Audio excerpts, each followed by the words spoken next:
नमस्कार साथियों, मैं संतोष आपका होस्ट। आज एक टॉपिक लेके आया हूँ आपके सामने जो अधिकतर मेरे दिमाग में हिट करता है। तो मैंने सोचा क्यों ना आज मैं आप लोगों के साथ ये साझा करूँ। तो मैं सोया हुआ था तो अचानक से मेरी नींद खुली तो मैंने कहा चलो आज इसी पे बात की जाए। तो अधिकतर मैंने लोगों को ये कहते हुए सुना है कि लोग कहते हैं कि ये सब्जेक्ट बहुत अच्छा है, ये सब्जेक्ट अच्छा नहीं है, science is more better than the humanities या आर्ट या engineering is more better than option better option.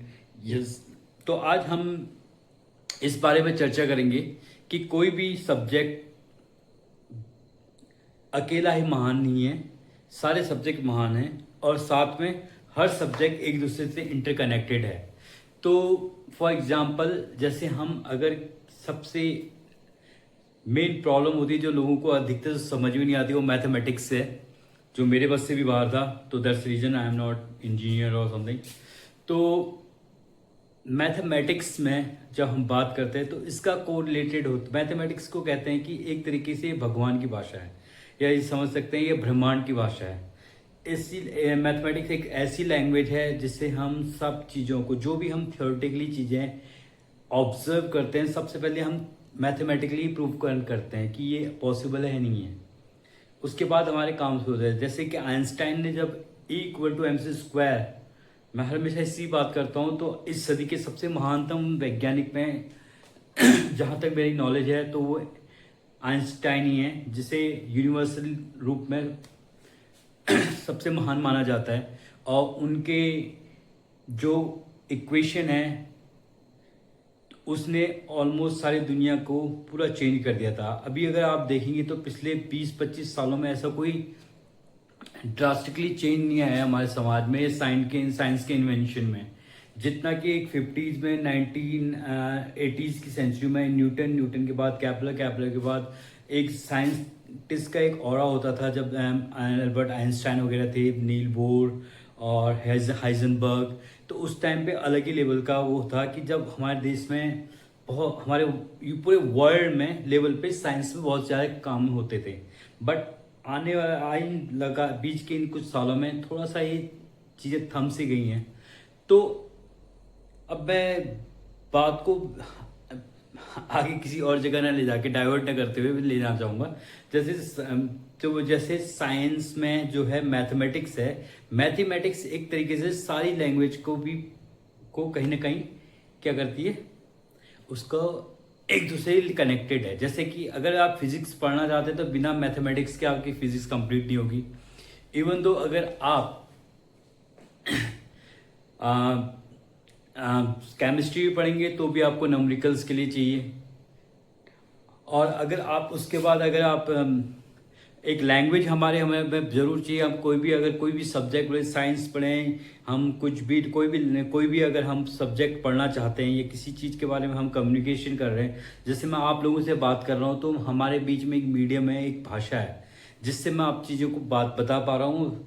Return में लिख सकता हूँ, भले वो इंग्लिश हो, हिंदी हो, जर्मन हो, फ्रेंच हो। तो किसी भी सब्जेक्ट को पढ़ने के लिए हमें एक लैंग्वेज में कमांड होनी बहुत ज़रूरी है। नो मैटर कि वो कौन सी लैंग्वेज हो, आप मंदागिन हो या कुछ भी हो, जैपनीज हो, कुछ भी हो, बट आपको किसी चीज़ को समझने के लिए, आप बेटर अंडरस्टैंडिंग के लिए, यानी कि मैं आपसे कम्युनिकेट कर रहा हूँ तो उसके लिए एक लैंग्वेज का होना बहुत ज़रूरी है। तो मतलब कि अगर आप जैसे कोई साइंस में, तो हमारी लैंग्वेज भी बहुत ही इंपॉर्टेंट है। उसके बाद मैं बात करता हूँ हिस्ट्री। अब हम किसी चीज़ के बारे में हम जानना चाहते हैं, मैथमेटिक्स में पहले कब आया, अलजेब्रा कैसे आई, ट्रिग्नोमेट्रिक कैसे इंटर हुई, उसके बाद जीरो कैसे बना, नंबर सीक्वेंस कैसे आए, हम 1 को 1 से ही डिनोट क्यों करते हैं, 2 को इस तरीके से क्यों लिखा जाता है, 3 इस तरीके से क्यों लिखा जाता है, 4 से क्यों लिखा जाता है, हम उसका कुछ और पैटर्न भी दे सकते थे। तो इसके लिए हमने हिस्ट्री को जानना है पड़ेगा। और इसके पीछे के लॉजिक क्या है कि 1+1 2 ही होता है। 1+1 के बीच में भी कोई वर्ड हो सकता है। थिंक अबाउट ना, कि 1+1 = 2। क्यों? 1+1 के बीच में भी तो कई संख्याएं हो सकती हैं। अगर हम क्वांटम लेवल पे जाए तो इसमें तो मिलियन एंड मिलियन तरीके की कोई ना कोई इसकी क्या कहते हैं क्वांटिटी होगी। तो इस तरीके से हमें उसकी हिस्ट्री को भी जानना पड़ेगा। अब ज्योग्राफी, ज्योग्राफी भी उतनी इम्पोर्टेंट होगी। कैसे? अगर ज़्यादा हम हिस्ट्री को जानेंगे, हम जिस समाज में रहते हैं, जिस परिवेश में रहते हैं, जिस इन्वायरमेंट में रहते हैं, तो वहाँ की कुछ न कुछ ज्योग्राफी होगी। अब जैसे हम मैथमेटिक्स में हमने कई चीज़ें पढ़ती हैं, जैसे हमने सर्कल पढ़ा, तो सर्कल पृथ्वी गोल है। हमने सिलेंडर पढ़ा, तो हमारे आसपास की जो चीज़ें हैं उसके अकॉर्डिंग ही हम चीज़ों को देख रहे हैं, तो ये है। और अब कई लोग कहते हैं कि हमारा मैथमेटिक्स का हमारे जीवन में कहीं फ़र्क नहीं पड़ता। अगर आप किसी को कहीं दूर में अगर कोई पत्थर भी मारता है तो उसके ऊपर भी हमारा एम होता है, तो हमें पता होता है, हमारी बॉडी को पता होता है कि हमने कितने में हाइपरबोला करके फेंकना है कि जो उस तरीके का हमारे टारगेट को लगे। समझ रहे हैं आप? और सेम लाइक तरीके से हमने कोई अगर किसी मान लीजिए किसी को इमारत की नाप देखते हैं, तो हमें हमारे दिमाग में क्या आती है कि भैया हाँ हमने ये कुछ करना है, ये हमारी ये चीज़ें हैं, तो इसको हम समझने के लिए क्या करेंगे, ट्रिग्नोमेट्री का इस्तेमाल होता है, ज्योमेट्री का, कि जिससे हमें उस जगह पर्टिकुलर जगह जाना ना पड़े। अब कैलकुलस को हमने इनबिल्ट इस वजह से किया था कि हमारे जो जो कैलकुलेशन है उससे शॉर्ट हो। अगर कैलकुलस नहीं होती तो शायद आज हम मून पे या हम मार्स पे जाने की सोच भी नहीं सकते थे, और रॉकेट होता भी नहीं। अगर आइंस्टाइन नहीं होता तो नहीं होते तो आज की तारीख में हम समझते नहीं कि यार relativity special theory of relativity क्या है, और क्वांटम फिजिक्स का जन्म ही नहीं होता। तो कहीं ना कहीं जो सारे सब्जेक्ट हैं वो एक दूसरे से लिंक्ड हैं। अगर आप मैथमेटिकली भी देखेंगे तो आपको पता होगा कि हमने बचपन में 10th क्लास में होता है कि एक एक कोई रेक्टेंगुलर है या सर्कल है या कोई सिलेंडर है, सबके जो सरफेस का जो एरिया है वो इक्वल हो सकता है, भले उसका साइज डिपेंड है। अगर हम किसी पिज़्ज़ा को थिन स्लाइस में काटें तो उसे हम रेक्टेंगुलर शेप भी दे सकते हैं। मतलब कि इस वर्ल्ड में कुछ भी वो नहीं है, तो एक चीज़ को हम दूसरे में कन्वर्ट कर सकते हैं। सेम क्या है, तो इसी तरीके से फिजिक्स, केमिस्ट्री और बायोलॉजी में भी हमें आज की तारीख में अगर कोई डॉक्टर है तो उसे नए से नए इक्विपमेंट चाहिए, और नए से नए रोबोटिक्स आ चुकी है, तो उन्हें भी कहीं ना कहीं आपको मैथमेटिक्स या फिजिक्स की ज़रूरत पड़ती है। अगर हम नॉर्मल लाइफ में अगर हम अपने जीवन की बात करें तो अगर मैं एज ए होटेलियर हूँ, फॉर मेरे प्रोफेशनल में मुझे भी मेरे होटल का डायमीटर क्या है, मेरे पोर्शन साइज क्या है, अगर मैं कॉमर्स का स्टूडेंट हूँ तो मुझे सारी चीज़ें चाहिए। अगर हम देखें, प्रॉपर देखें, अगर किसी अपने जीवन में इंडिविजुअली आप सारे सब्जेक्ट को कहीं ना कहीं यूज़ करते हैं। फॉर एग्जांपल अभी हम मैप देखते हैं या किसी चीज़ को किसी एरिया के बारे में बताते हैं, हमें ज्योग्राफी बताते हैं। अगर हमें किसी पर्टिकुलर कंट्री में रहना है, किसी पर्टिकुलर स्टेट में रहना है, या हमें अपने देश में रहना है, तो हमें कॉन्स्टिट्यूशन का पता होना चाहिए, हमारे राइट्स क्या हैं ये पता होने चाहिए, और इन्हीं चीज़ों से हम क्या कर सकते हैं, आगे की चीज़ें कर सकते हैं। तो ये एक दूसरे से कनेक्टेड है और हमारी लाइफ में इनका फंक्शन है। तो हम किसी सब्जेक्ट को पर्टिकुलर को हम नहीं कह सकते कि ये नहीं है, ये ऐसा है, को पढ़ के हमारा कोई फ़ायदा नहीं है। फ़ायदा है अगर हम उन्हें को रिलेटेड करें, चीज़ों को देखें। अगर हम इंडियन हिस्ट्री को देख रहे हैं, फॉर एग्जांपल मैं इंडिया के, क्योंकि मैं नेटिव इंडियन है, तो मुझे इंडिया के बारे में ही ज़्यादा बात करूँगा, जो कि हम उसे अपने आसपास में रिलेट कर सकते हैं। जैसे बचपन में हमें कम से कम 7 से 8 या 10 सब्जेक्ट पढ़ाए जाते हैं, जिसमें आपकी बायोलॉजी होती है, उसमें आपके मैथमेटिक्स होती है, उसमें आपकी साइंस होती है, केमिस्ट्री होती है, और उसके बाद आपके एसएस होता है, सोशल साइंस होता है, सिविक्स होती है, इकोनॉमिक्स होती है।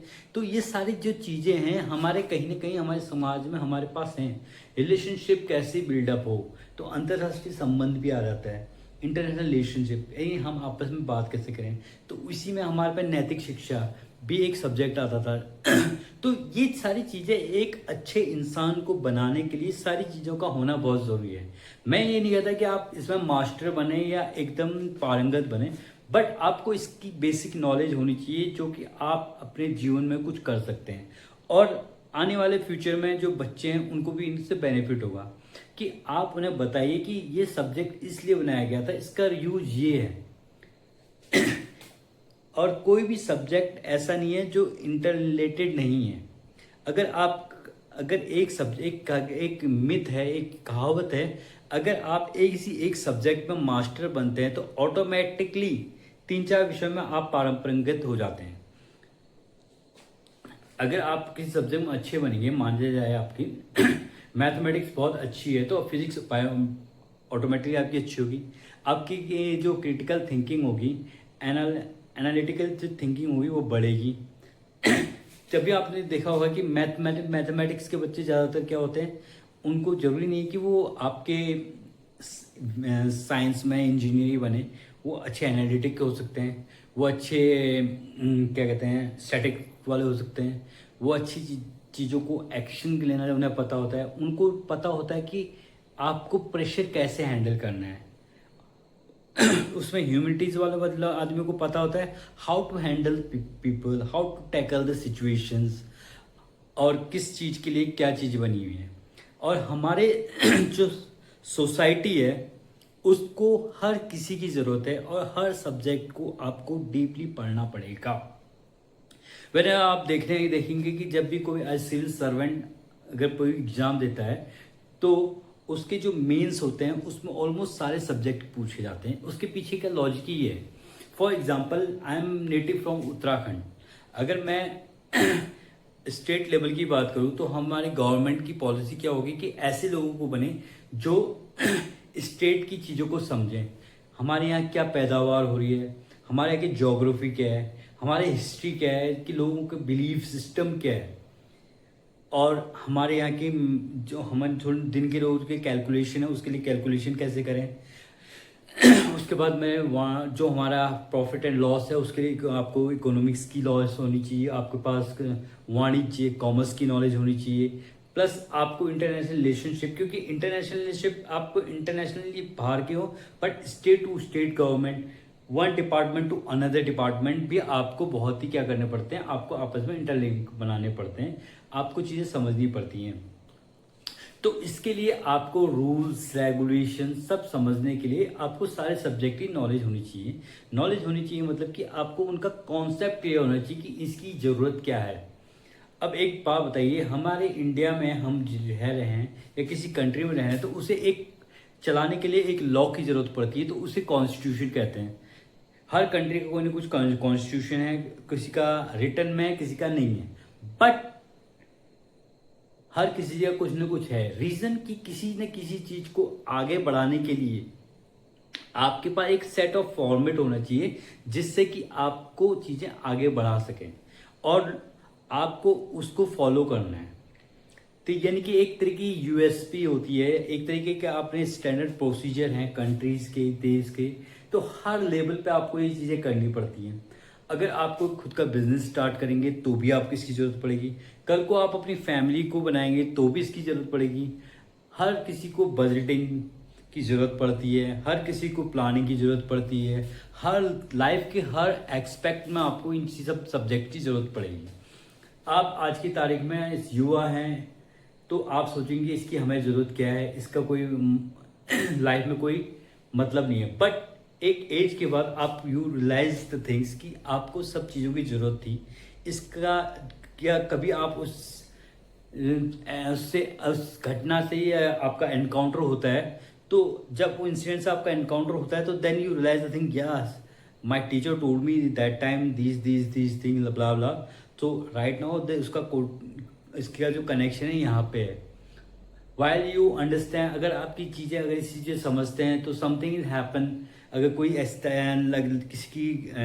किसी की जियो पॉलिटिक्स समझनी है तो आपको सिविक्स या आपके पास political science and international relationship को समझने की को पढ़ा होना चाहिए, तो आपको समझ में आ सकता है कि जियो पॉलिटिक्स क्या है, ये कैसे काम करती है। और उसी के साथ में अगर आपको कोई साइंटिफिक रिसर्च वगैरह या डॉक्यूमेंट्री देखेंगे तो आपको पास, अगर आपने ये पीसीएमबी अगर आप अच्छी तरह पढ़ी होगी तो आपको क्या लगेगा, आप अंडरस्टैंड कर सकते हैं, उस चीज़ों को रिलेट कर सकते हैं। मे बी आप साइंटिस्ट नहीं बनेंगे but you understand the things, और आपके सामाजिक में जो सराउंडिंग में जो चल रहा है, घटना चक्र चल रही है, इससे क्या इम्पैक्ट हो सकता है।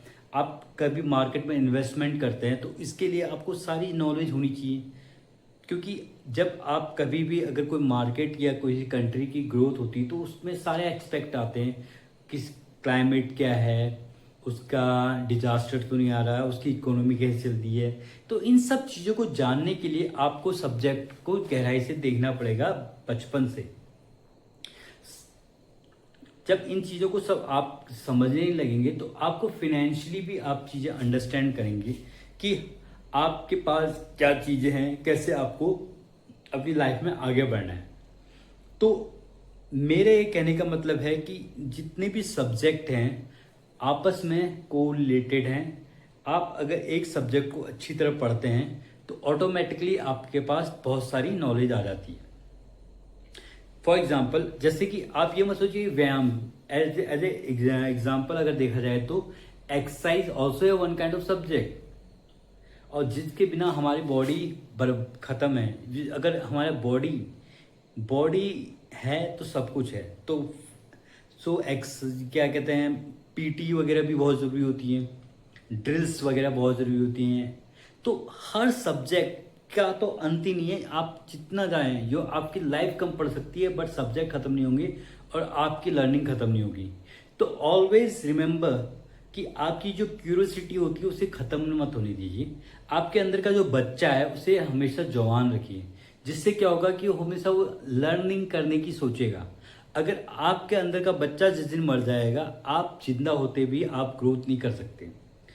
तो ट्रस्ट मी, आपको अब भी पढ़ना पड़ेगा, और जब भी टाइम लगे कुछ न कुछ पढ़िए, कुछ न कुछ लर्न कीजिए, कुछ न कुछ सब्जेक्ट को चूज कीजिए, देखिए, समझिए और उसे बताइए।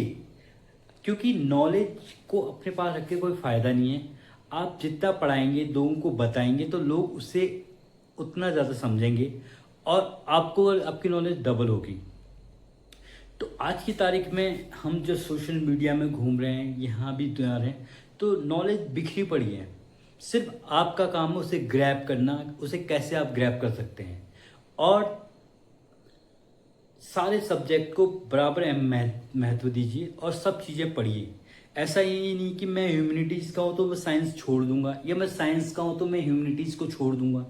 और मेरा काम है, मैं आर्टिस्ट हूँ तो मैं क्यों पढ़ाई क्यों करूँ, मेरा फिजिक्स से क्या मतलब। आपका मतलब है आपकी लाइफ में हमेशा होगा। अगर आप देखेंगे तो अभी के टाइम पे हमने कैटेगराइज कर रखा है कि डिग्री आपके पास एक सर्टिफिकेट है, वो आपको बताता है कि आप ये हैं।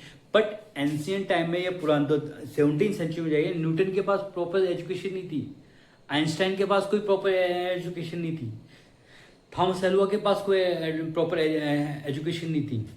और देखिए दा विंची ने उस टाइम पे, जब लोगों को धर्म बहुत ही बड़ी चीज हुआ करती थी, वो कब्रें निकाल के बॉडी के स्केचेस बनाते थे। आज की तारीख में भी मेडिकल साइंस वाले इतनी अच्छी जो बॉडी की जो इनोमेटोग्राफी है, बॉडी का जो स्ट्रक्चर जो उन्होंने बनाया है, वो अभी तक नहीं मिलती है। वो एक अच्छे, कहते हैं कि वो बहुत अच्छे इंजीनियर थे, बहुत बढ़िया आर्किटेक्ट थे, बट उनके पास फॉर्मल डिग्री नहीं थी। मतलब आपको डिग्री की जरूरत नहीं है।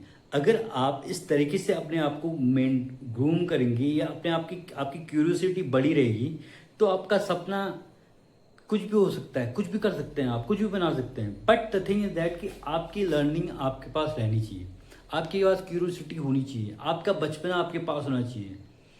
तो इसी के साथ मैं आपके सब खत्म करता हूँ। रात बहुत हो चुकी है, तो अचानक से मेरे दिमाग में ये बात आई थी तो मैंने आपके यहाँ शेयर की। अगर आपको अच्छी लगी तो प्लीज़ फॉलो कीजिए, शेयर कीजिए, सब्सक्राइब कीजिए और बेल आइकन को प्रेस करना न मत भूलिएगा।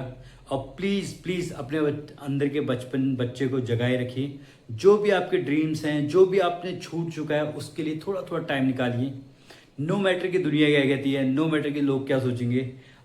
मैटर करता है कि आप क्या सोचते हैं, मैटर करता है कि आपके बारे में क्या है लोग की राय है, ये नहीं है। मैटर ये करता है कि आप अपने लिए क्या करते हैं। एक बार अपने लिए जीजिए, थोड़ा सा समय अपने लिए। धन्यवाद।